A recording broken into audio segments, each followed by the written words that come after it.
ছোট ইস্তিনজার ক্ষেত্রে cow cow অবহেলা করে, ছোট ইস্তিনজার ক্ষেত্রে অবহেলা করে, টিস্যু সঙ্গে নাই, কোনো কিছু পেল না, পানিও পেল না, বা ইচ্ছা করেই অবহেলা, তো শেষ ফোঁটা হয়তো কাপড়ে লেগেছে। এটা পরিষ্কার করা এটা আমাদের জিম্মাদারি, জরুরি। কিন্তু কাপড় লেগে গেলে কাপড়টা ধুয়ে নিব, প্রথম সুযোগে ধুয়ে নেব, সব ঠিক আছে। কিন্তু যদি আমার ফরজ নামাজের সময় হয়ে গেল, এখন আমি এটা ধোয়ারও ব্যবস্থা করতে পারলাম না, নতুন পরার জন্য পরিবর্তন করে পুরা পরিষ্কার এবং পবিত্র কাপড় ব্যবস্থা আমার কাছে নাই, তো ওই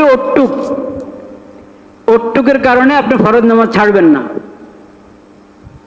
শুধু অতটুকের কারণে এমন নয় যে নামাজ হবেই না, অতটুক নিয়েও যদি নামাজ আপনি পড়ে ফেলেন, নামাজ হয়ে যাবে।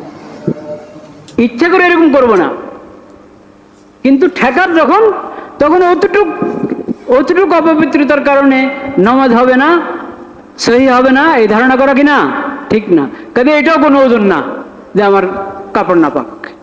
কাপড় নাপাক কই আপনার? কাপড় নাপাক মানে ওই একটু সামান্য লেগেছে, এই তো। তো অতটুক পবিত্র করবেন, আপনি পাক করে নেবেন প্রথম সুযোগে।